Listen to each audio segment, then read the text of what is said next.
Assalamualaikum warahmatullahi wabarakatuh. Perkenalkan, nama saya Popon Rohayati, guru SDN Sukaraja 1. Pada kesempatan ini saya ingin berbagi tentang proses pembelajaran yang berpihak pada murid. Menurut Ki Hajar Dewantara, maksud dari pendidikan adalah menuntun kekuatan kodrat yang ada pada anak, baik kodrat alam maupun kodrat zaman, agar mereka sebagai manusia maupun anggota masyarakat dapat mencapai keselamatan dan kebahagiaan yang setinggi-tingginya. Sebagai pendidik, kita tentu menyadari bahwa setiap anak adalah unik dan memiliki kodratnya masing-masing. Tugas kita sebagai guru adalah menyediakan lingkungan belajar yang memungkinkan setiap anak untuk dapat tumbuh dan berkembang secara maksimal sesuai dengan kodratnya masing-masing, dan memastikan bahwa dalam prosesnya anak-anak tersebut merasa selamat dan bahagia. Setiap murid yang duduk di kelas kita adalah individu yang unik, dan ini seharusnya menjadi dasar dari praktik-praktik pembelajaran yang kita lakukan di kelas dan di sekolah, serta menjadi kerangka acuan saat mengevaluasi praktik-praktik pembelajaran kita. Melihat betapa luas keberagaman murid-murid kita, maka sebagai guru, kita perlu berpikir bagaimana caranya kita dapat menyediakan layanan pendidikan yang memungkinkan semua murid mempunyai kesempatan dan pilihan untuk mengakses apa yang kita ajarkan secara efektif sesuai dengan kebutuhan mereka. Salah satu cara yang dapat kita lakukan untuk merespon karakteristik murid-murid yang beragam adalah dengan mengimplementasikan pembelajaran berdiferensiasi. Sebagai seorang pendidik, mari kita sejenak merefleksi tentang kondisi murid kita. Bagaimanakah karakteristik setiap murid di kelas kita? Tahukah kita apa kebutuhan mereka? Bagaimana gaya belajar mereka? Apa minat mereka? Siapakah yang memiliki keterampilan menghitung paling baik di kelas kita? Siapakah yang sebaliknya? Siapakah yang paling menyukai kegiatan kelompok? Siapakah yang justru selalu menghindar saat bekerja kelompok? Siapakah yang masih perlu dibantu untuk meningkatkan keterampilan memahami bacaan mereka? Siapakah yang senang menulis? Apakah kita sudah mengidentifikasi kebutuhan belajar murid kita? Jika kita belum bisa menjawab pertanyaan-pertanyaan tersebut, berarti kita sebagai guru perlu mengidentifikasi kebutuhan belajar murid. Lalu, apa saja kebutuhan belajar murid itu?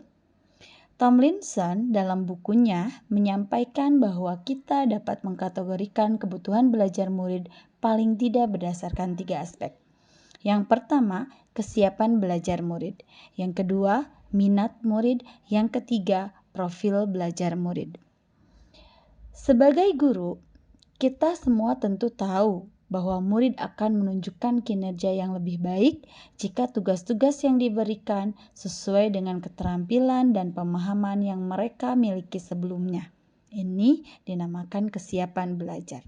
Lalu, jika tugas-tugas tersebut memicu keingintahuan atau hasrat dalam diri seorang murid, nah ini adalah minat. Dan jika tugas itu memberikan kesempatan bagi mereka untuk bekerja dengan cara yang mereka sukai, ini namanya profil belajar murid. Tujuan dari mengidentifikasi atau memetakan kebutuhan belajar murid khususnya berdasarkan profil belajar adalah untuk memberikan kesempatan kepada murid untuk belajar secara natural dan efisien. Namun demikian, sebagai guru, kadang-kadang kita secara tidak sengaja cenderung memilih gaya belajar yang sesuai dengan gaya belajar kita sendiri. Padahal kita tahu setiap anak memiliki profil belajar sendiri. Memiliki kesadaran tentang ini sangat penting agar guru dapat memvariasikan metode dan pendekatan mengajar mereka. Ayo, kita lakukan identifikasi kebutuhan belajar dan mulai memetakan murid berdasarkan kebutuhan belajarnya. Sehingga kita bisa memvariasikan metode dan pendekatan pada proses pembelajaran. Pada video pembelajaran kali ini, saya ingin berbagi tentang praktik baik implementasi pembelajaran diferensiasi konten pada mata pelajaran tematik. Sebelum merancang proses pembelajaran, guru melakukan identifikasi kebutuhan belajar murid dengan cara melakukan wawancara dan angket untuk mengetahui gaya belajar murid. Dan juga untuk mengetahui kesiapan belajar dan minat murid. Setelah itu, guru memetakan kebutuhan belajarnya. Guru menyiapkan variasi konten dengan menyajikan beberapa pojok, di antaranya pojok visual berisi artikel, pojok lagu, pojok peraga, pojok infografis, dan pojok video. Murid boleh memilih konten berdasarkan minat dan gaya belajar mereka untuk memahami materi yang sedang dipelajari.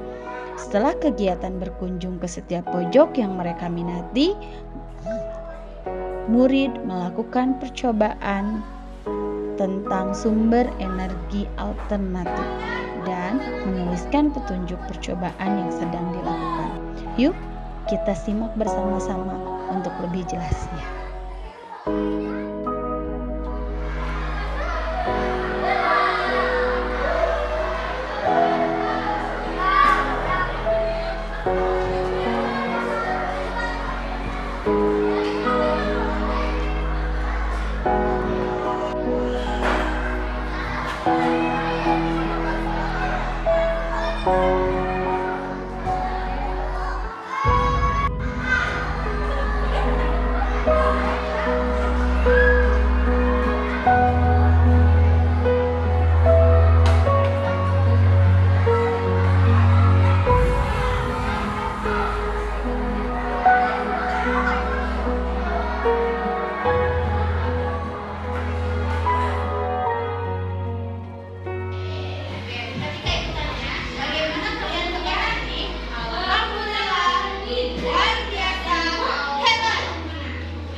Itulah praktik baik implementasi pembelajaran diferensiasi konten pada mata pelajaran tematik.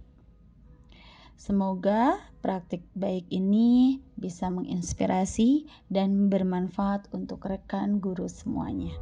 Terima kasih. Assalamualaikum warahmatullahi wabarakatuh. Salam.